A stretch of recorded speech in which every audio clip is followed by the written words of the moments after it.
Today's episode of Outside the Rack is brought to you by Kinetic Performance, the makers of the Gymaware. In today's world of strength and conditioning, data collections become the utmost of importance, and that's exactly where Gymaware separates itself from the competition. Because when we're sitting there and looking to collect data, what data are you actually collecting? And are the numbers you're looking at fitting into the exercises that you're utilizing? And even more so, are they going to answer the questions that you're looking for? Looking at different ways that you are moving the barbell through peak and mean, both velocity and power, is really what separates Gymaware from the competition. Being able to understand what your ballistic exercises are doing separate to what your strength exercises are doing really allows you to program at a much more specific level for your athletes. So hop on over to kinetic.com.au to see what Evan and his team have in store for you today. The world of strength and conditioning is filled with some fantastic practitioners that are always searching for more. But more what? What are strength and conditioning coaches searching for to better their ability to prepare their athletes? Well, what about cutting-edge information? Or a place where you can find different opinions from forward-thinking coaches on what you're doing, how you're doing, and try to get feedback to be better for your athletes? Or what about a place where you'll find like-minded coaches that can provide solid coaching advice and career development for you as you progress through your career as a strength and conditioning professional? Well, this is exactly why we built the Strength Coach Network. You'll have access to exclusive monthly content on top of the sensationally active forum that we have where you can communicate with coaches all over the world to find those answers that you're looking for to help you be a better practitioner for your athletes. So make sure you hop on over to strengthcoachnetwork.com/CVASPs, that's strengthcoachnetwork.com/CVASPS, and get your 48-hour trial for only $1. I look forward to seeing you in the Strength Coach Network. What's up, everybody, and welcome to the 13th episode of Outside the Rack, brought to you by Kinetic Performance, the makers of Gymaware. In this show, we're trying to dive a little deeper into some of the top minds and practitioners around the world of sport performance to learn a little bit more about who they actually are and where they got to where they are today. Today, we are joined by the Director of Training and Education at Power Athlete, Tex McQuilkin. Tex, thanks for being with us, brother. Thanks, man. You really got that down. 13 episodes in. Sounds beautiful. I don't think anything I say probably sounds beautiful. I listen to it, and this voice will never sound beautiful, but I appreciate it.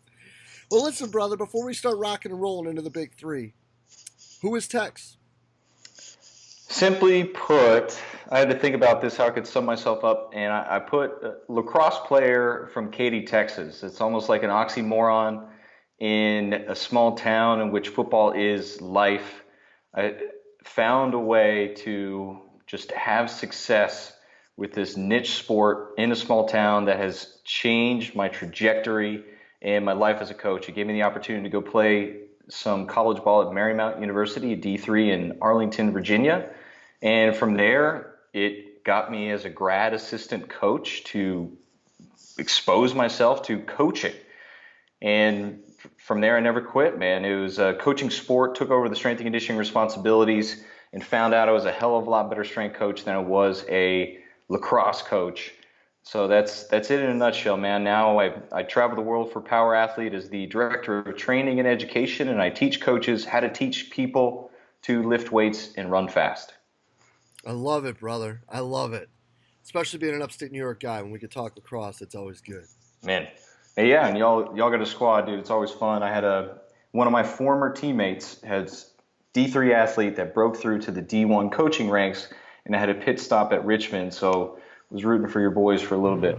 Yeah, man. And it's a fun group to be around up here. So with all of that coaching and all that playing and everything that's been the ebbs and flows to getting Tex down to Austin, I'm sure there's been some aha moments. But let's go through one of them. What was a learning situation that brought about an epiphany in your career? The moment, it was January 2014.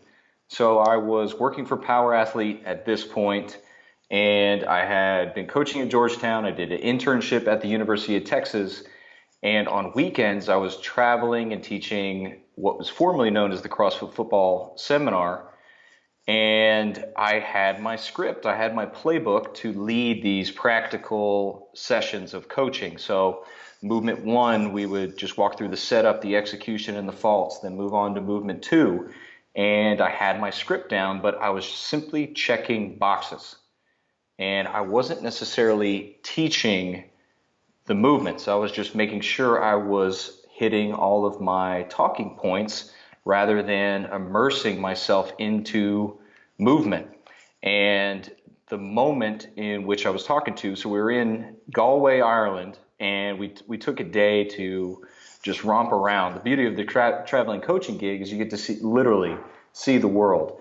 And so Luke Summers, who still teammate here at Power Athlete, and he had been probably coaching a year longer on the seminar staff, just, a few Guinnesses in, gave me my feedback from the sideline. So we are very strict with constructive criticism. We record all of our lectures. It's almost like game film, going back to make sure that we can deliver the proper information in a way that's absorbed, because then these coaches have to go communicate it to their athletes. So we took it very seriously, and I did not do a good job. And he let me know. And how he broke it down was, I was simply teaching movements. And I didn't see the overall connection, and piece by piece, that all of the movements, these warm-ups that we were teaching, they were progressions, they were connected, and they were arranged in a specific order to teach movement. And the example that I got, imagine a side pillar. So we're on our elbow, our heels are stacked, and we are just in an isometric hold in this position. From there, the next phase, we would had a bend in the spine. So we would call it a simple hip kiss. So we got our midline. We're on video, I can do this. So we're on our midline here, a standard side pillar. And then I would break at the hip and just slowly down for 3 seconds, try to kiss my hips on the ground. And when I would kiss my hips to the ground, I'd move past my midline, almost like I'm trying to hip check an athlete. So that would progression 2. And 3 would be something we called a starfish. So now I'll use this visual here. I'm standing in my side pillar. My heels are connected. I got a straight line from my heels all the way through the top of my head. Imagine this dotted line here. I perform that hip kiss, and as my hip kisses the ground, instead of just trying to hip check, I separate my heels and try to hold an isometric position. Imagine a universal athletic position, but I'm in a side pillar on my elbow. And we get them to hold. So I was just teaching progression 1, progression 2, progression 3, rather than seeing this as an opportunity to connect our next phase of the lecture, which was change of direction, right? And what's the one thing that we always want people to do when they change direction is push.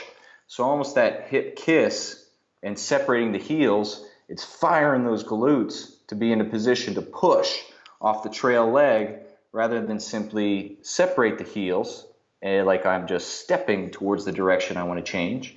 And then the action of the spine and being able to control your trunk when you change direction, that's huge in injury prevention. So I was teaching this seminar, maybe 30 over that year, and I did not see these connections. So from there, it literally rocked my world. We were international, we're in this beautiful land, and all I can think about is movement. I want to teach movement, not movements. And at this point, I literally, within 2 weeks, I said sayonara to Georgetown University. I called up one of John's old strength and conditioning coaches he was in the NFL, a man named Rafael Ruiz.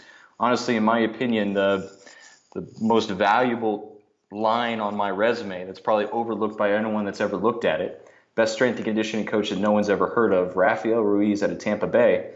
And I spent 4 months with him just immersed in it. Was coaching 90 minutes in the morning into 90 minutes of training into about 3 hours of lecture on the board.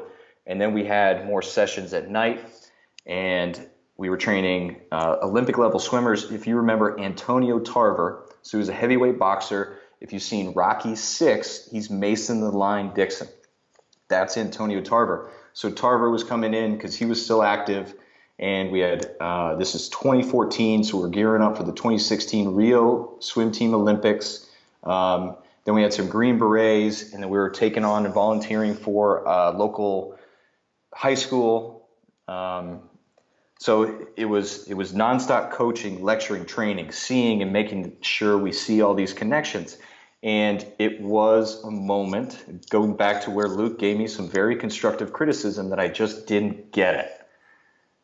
I needed to teach movement, not movements. And from there, it really unlocked a pathway and a filter to speak to coaches, to observe and look at programs, to see limitations within athletes and look for this transfer of training from the weight room to the field, the court, the rink, whatever our athletes are training for. Right? I don't give a shit about numbers. Sorry for cursing. I don't care about numbers, right? If they are getting pushed around and not taking advantage of their abilities that I know they have when it matters most in performance. So it was that call out, man. And I'm fortunate that he said what he did rather than give me a good job.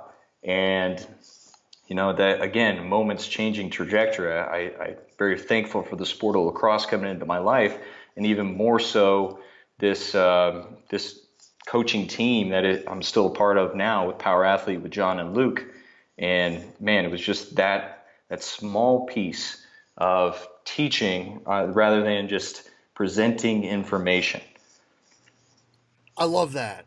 And I think that's pretty brave to be able to take a step back and actually take that constructive criticism, because I think that's something that, unfortunately, for a lot of people, we say that we want, but really most people don't. Mm-hmm.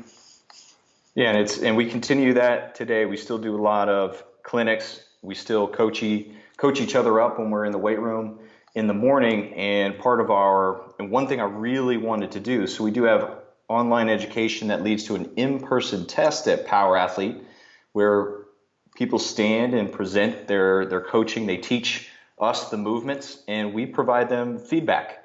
I'm a huge proponent and supporter of NSCA, CSCS, CSCCA, and the tests that they have. But then it's pass or fail in terms of the score that a coach receives. There's no feedback. So we aim to coach coaches and provide them that constructive feedback. And most of the people that are coming to us that invest in coming out to Austin for the test, they want it because they're the gym owner, they're the head coach, and everybody's listening to them, but they have no one to step in and call them out on their poor movement. And going back to movement, usually if there's a fault within a coach's movement, or you give them a direction or something, then they say, was I doing that? Or no, I didn't do that. There's clearly a hole there, and I almost am certain that their athletes have that same limitation and hole because they didn't know that they had it as a coach. So, I mean, that's the important. You're in a great spot in Richmond, very close to a lot of schools that you can go out, meet a lot of coaches, lift weights with them, and allow them to coach you up. So that's a cool thing, great opportunity that I hope a lot of coaches that have schools close to them take advantage of. No doubt, brother, no doubt. Well, let's move on to number 2, because I think that all that plays right into it. Tex, like, if there was a question that you could ask and you would get the answer to it, what would it be and why? This is the question I aim to ask on Power Athlete Radio. The podcast that we get is I don't know how else to describe it. It's a brink moment where you have to make a decision about your coaching career, turning pro as a coach. So most of the college coaches that we have on the radio show, they have bounced around to 2, 3, 4, 5, 6 different schools and cities all over the country.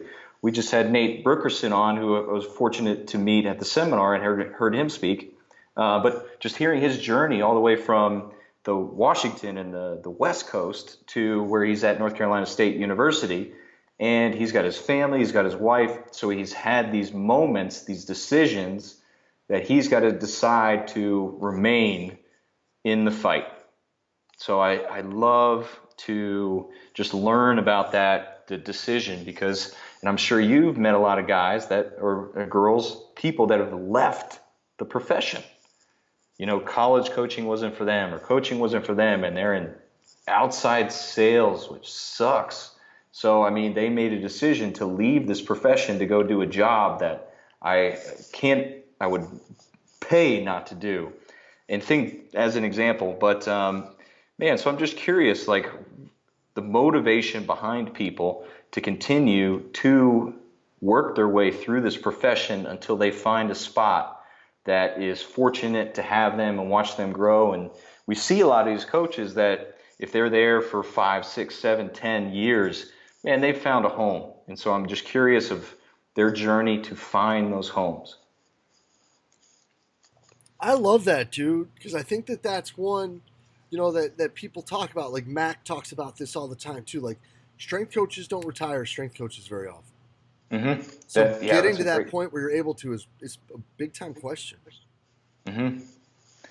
So that's what I find most interesting when we get the opportunity to talk to collegiate coaches on the podcast. And man, I'm just it's great. I just love learning about those journeys and those moments. I love that, man. And with all the work you're doing to try to help people be better, and some other stuff we're going to touch on at the end, because we got to talk about weight as well. But what's your escape, man? Like, how do you like you guys do a lot, like a Yes. lot, like Yes. a real lot. Like, I don't think people really understand how much you guys do, but like, you got to have something to keep you kicking, man. Because like, you guys put out a ton. Yes, and you may laugh, and I know we got to talk about this when I get out to the seminar this year, the 10. It's right.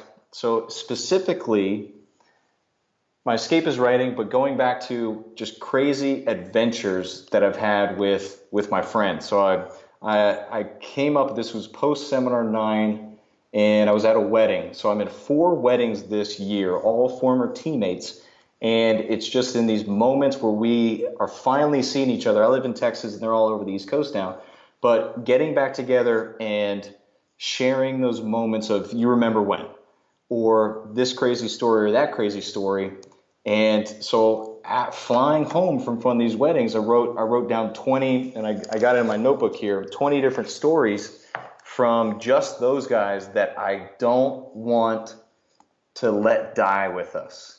So it's going back, and it's been 10 years plus. So I'm sure some of these details are going to be expanded, but that's all part of it. But just going back and telling these tales, and Luke Summers and I, we've traveled to 6 continents together, and I've been to Oktoberfest 4 times. And each time I went in very confident and cocky that I would survive. And I learned a different rule of what not to do when going to Oktoberfest as an American. So I got 4 different stories that just create these laws of how to walk into Oktoberfest as an American and survive. And the establishment of the law is like a long story that led me to follow these rules for survival. So it's travel stories, it's just collegiate buddy stories, but like every coach I know has those moments, there's also every coach I know is just got that personality to them where they bring the guard of the weight room down to just say some crazy adventure that they got into with their pals that is it just captures you for 10 minutes, that them to go through the story. And probably my favorite line to tell a story is with, to make a long story longer and just keep going into the debauchery or the wildness. So I know everyone has one. It's just a matter of getting to that point in a conversation with someone that leads to one of these stories. So I'm trying to capture mine, hold on to them, and make sure, like 10 years from now, that the details are, not as exaggerated, but just something stupid, man. And and hope to continue to grow this long list of adventures to capture. So going on from there, man. But that's the escape, is just enjoying my life outside of work and remembering it in a positive light, and then connecting with people outside of their work and careers as coaches, man, because conferences get old, but why do we go to reconnect with our peers? So I was like, man, what'd you get into? You go travel, like just try to learn something that they learned in terms of life or adventure or something about themselves rather than the X's and O's of training. It's like the Tucker Max of strength and conditioning. I kind of love it. Oh, I hope one day, man, I'll weave all these together in some crazy tale. Like one cliffhanger to leave the listeners is 24 years old, post college. I was in that phase of like 2008 to 10 where you couldn't get a job. So I just moved to West Texas and went to a rodeo every Saturday and paid $10, signed a waiver, and I would ride bull and just take advantage of the rodeo. So it was a stupid time, but I had nothing. I was bored, so I had nothing to do, man. I can't wait to see what the rest of those are like. That's Yeah. rad. But listen, Tex, we can't get you out of here without talking about, because this is going to air in November. Hmm. And you guys got some stuff going on there. So let's make sure that everybody knows what's going on in November down in Austin, too. Awesome. So all over the world. So Wade's Army is a 501c3 that John Wellborn, the CEO of Power Athlete, started in 2012. So a little boy named Wade DeBruin passed away of a pediatric cancer at 2 years old called neuroblastoma. So a friend of John's wives was Wade's mama. So they were pregnant with twins, John and his wife, while this twin was going through cancer, and Wade passed away, leaving this twin behind. So that was motivation for John and his wife to start this charity. And it started as a simple t-shirt fundraising drive to give to the family. And man, it's exploded. So we're going on 9 years, and hopefully by the time this airs, we've crossed the $1 million mark from simple t-shirt fundraisers. We do a new design every year. And all of our proceeds, what we do is we send it one of three places, and we give the donor the choice of where they want it to go. So not like taxes where you can't decide. We give people the choice.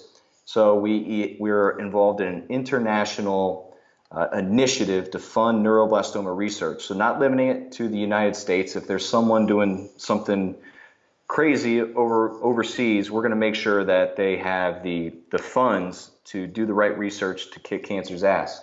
Number two is, it's one I am very excited about. We want Wade DeBruin, he got treatment at Cincinnati Children's Hospital. We want to name, there's a new ward going in, and we want the kitchen to be named after Wade DeBruin.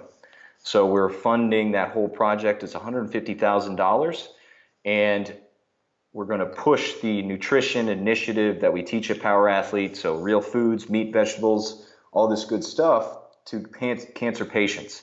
So neuroblastoma, it's a similar, I'm not going to speak about that, but essentially nutrition is an opportunity to intervene, and at least we feel that way. So we're going to fund a kitchen to help support that side of their treatment. And finally, we have the opportunity to directly give financial aid to families. So one of our first 2 years, we teamed up with St. Jude's, and we gave money to St. Jude's that we donated, but then families came to us that had interactions with St. Jude's that they weren't supported. So we decided to switch that around. Rather than giving to other charities, we gave directly to the families in need. So we have over 25 families throughout the United States that we've given direct financial support to. And the reason being, there's only 18 treatment centers in the whole United States for neuroblastoma. So we had a family that lived in Alaska that had to move to Memphis, Tennessee. So we bought them a minivan. So we pay for lost work, we pay for travel, we pay for whatever the family needs, and we go through the proper channels, through social workers, so there is no wrong way to do this, no tax evasion, anything like that. So we do it the right way, directly to the families that need it, and it's all from y'all. So simply put, wadesarmy.org. You can go to our shop and purchase the t-shirts, and all that donation goes to one of those 3 initiatives. Yeah, dude, and that's why we want to have you guys back. That's why you guys will be back in July, because you're doing great stuff and just had a huge month with the build up to the workout in November. So yeah, make sure you guys hop over wadesarmy.org. Just get over and buy a t-shirt. Like, stop. Just go do it right now. Like, don't be a jerk. Help the kids out. But Tex, always great catching up, homie. Good to see you. Stoked for July again, man, and we'll be in touch real soon. Thanks, Gary. Have a great season. Thanks, buddy. Appreciate it.